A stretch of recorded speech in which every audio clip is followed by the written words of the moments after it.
Okay, for my second problem, it is the line y equals 5 minus 2x is closest to the origin at t, 1, true or false.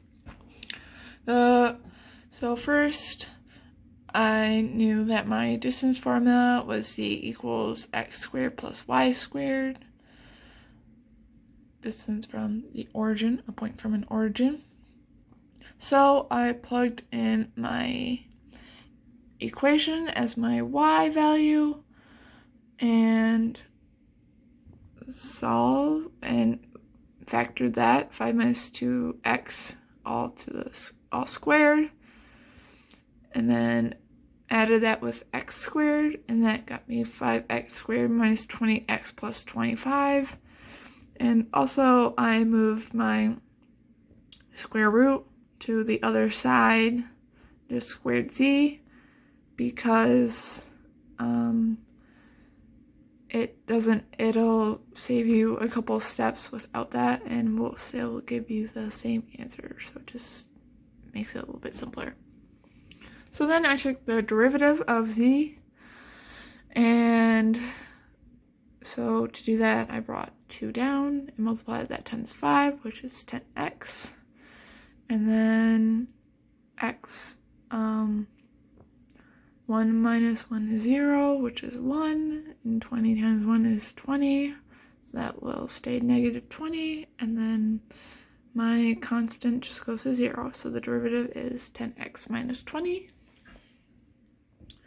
Then I set my derivative of z to 0 to find any critical points, and I added 20 and then divided by 10, which is x equals 2.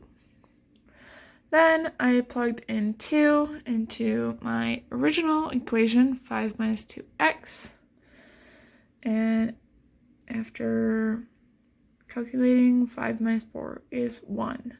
So the point 2, 1 is in fact the closest to the origin. So this problem was true. So I am recording example 20. For the first part of my problem, it says you are constructing a box for your cat to sleep in. The plush material for the square bottom of the box costs $5 per square foot. The material for the sides costs $2 per square foot. You need a box with a volume of 4 cubic feet. So first I name my variables. So one side is x feet, the other side is x feet, the height is y feet. And then I found my volume equation, x times y equals 4, because volume is 4 cubic feet.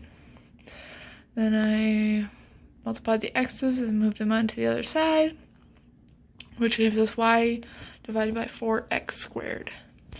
Then I found the area of the side of the box for my cost function, which is x times y, and there are 4 sides, so you multiply that times 4, which gives you 4xy feet squared. Then I found the area of the bottom of the box, which is x times x, and that gives you x squared feet squared.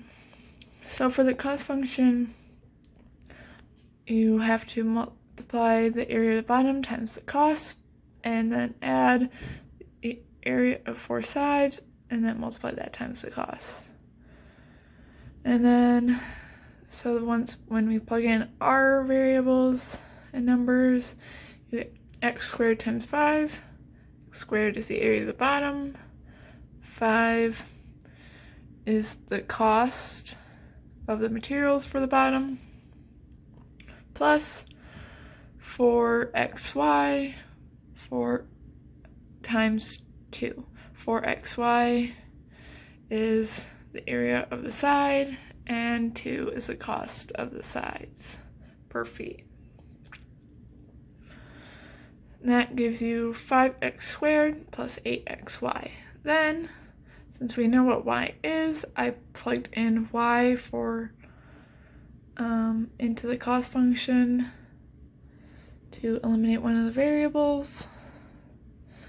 And that gives you 5x squared plus 8x times 4 over x squared, which is 5x squared plus 32x, because 8 times 4 is 32, and you can eliminate one of the x's.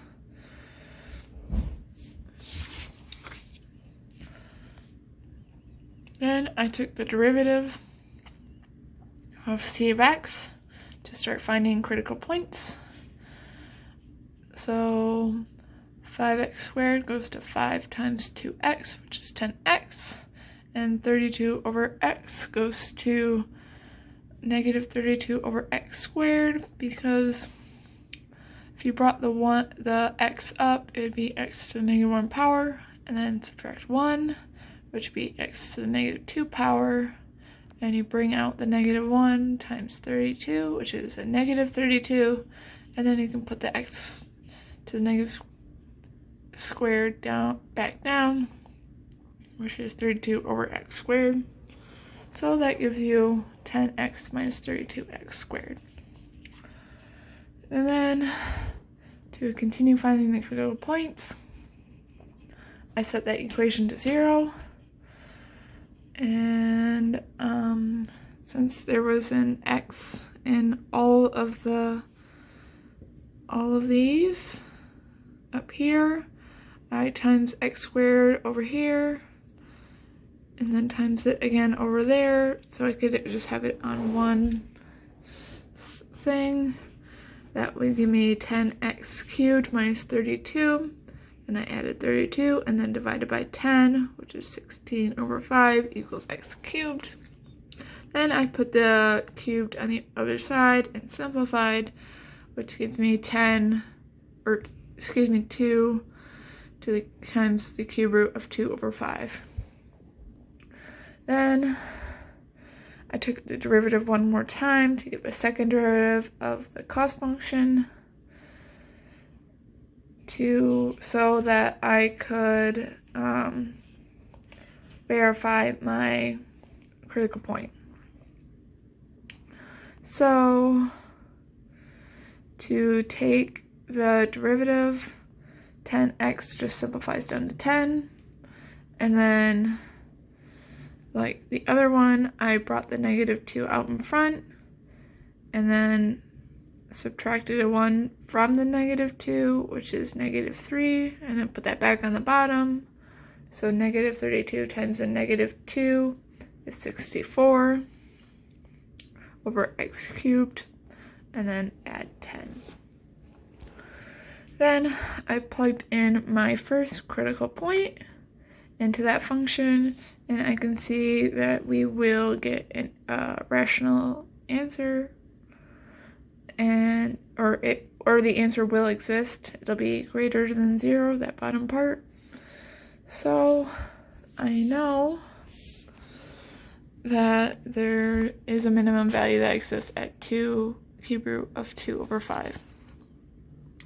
Then I took my volume equation, y equals 4 over x squared, and plugged in 2 times the cube root of 2 over 5 for x. And then I just squared all the things in there. So I squared 2, and then the top 2, and then the 5, which gives me 4 times the cube root of 4 over 25. I could cancel out these 4's. And then here, I swapped these, so then so it just looks a little bit neater and more simplified. So the final answer was y equals the cube root of 25 over 4. So that gives me the dimensions, which is both x values, or 2 to the cube root, or 2 times the cube root of 2 over 5, and my y value is the cube root of 25 over 4.